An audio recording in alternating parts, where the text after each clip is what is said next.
Mad Max Fury Road. Mad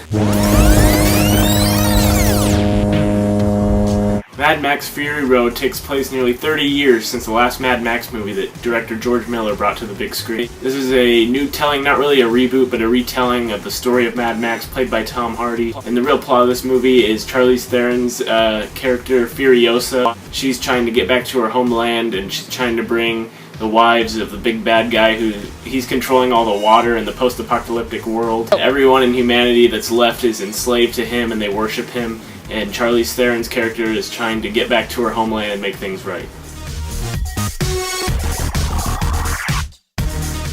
And Mad Max is basically just one big action scene for 2 hours. Just one continuous chase between Charlize Theron's character and the whole army of people from this colony. And Mad Max is really just caught up in the middle of all this. He gets enslaved to them, and then he gets broken out, and he's with her. And really, he's really a spectator for most of the stuff. He's in all the action, but he's not really the main focus of the movie. And the action in this movie is just out of this world insane. There is a man playing electric guitar with a big bass set behind him, riding into battle with a bunch of guys screaming and shooting guns and yelling behind him. Flames are coming out of his guitar. It is insane. It has some of the best action scenes I think we have ever seen in cinema.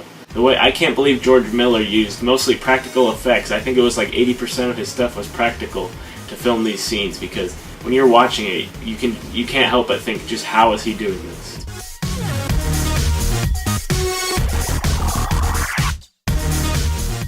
It is so engaging to watch, and I was so sucked in by the world he created and all the different weirdos that are brought on the screen, the fight scenes. Everything was just so engaging. I never found myself bored at any time throughout this movie.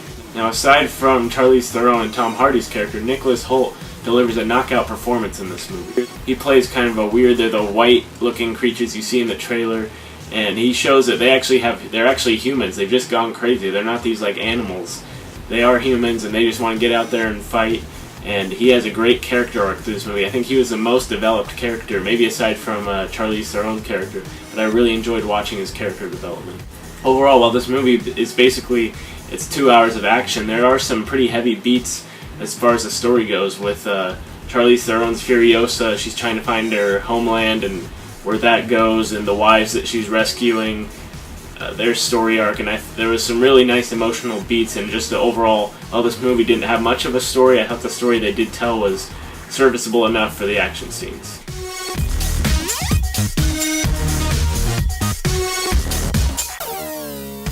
And I can't believe that it's mostly practical effects he uses. George Miller, hats off to you. You deserve every success that goes handed away. I can't wait to see more of these. Tom Hardy's signed on to play the role of Mad Max in 3 more films, so I just can't wait for those, because this movie just blew me away even more than I thought I already would be. Overall, Mad Max Fury Road is my favorite movie of 2015 so far. We have seen Avengers Age of Ultron. I've actually seen it twice. We're having technical difficulties with our spoiler review we're trying to put up for it, so if that takes a while or you don't see it all, I'm sorry. I really love that movie. I even liked Mad Max Fury Road even more than that one. I'm going to give Mad Max Fury Road a 9.5 out of 10. Really great start to the summer with Age of Ultron and Mad Max back to back. And Mad Max, again, if you have not seen this movie, get out there and see it right now. I can't wait to see it again.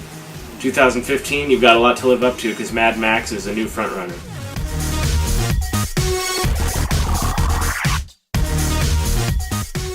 So thank you guys for watching this review. As always, if you want to see more, click that like button down below and you'll get more. I try to have that Avengers review up for you, and we're really now into summer movie season with Avengers and Mad Max. We've got Tomorrowland, Jurassic World, a bunch of movies coming out, so stay tuned for those. J&J Reviews, signing out.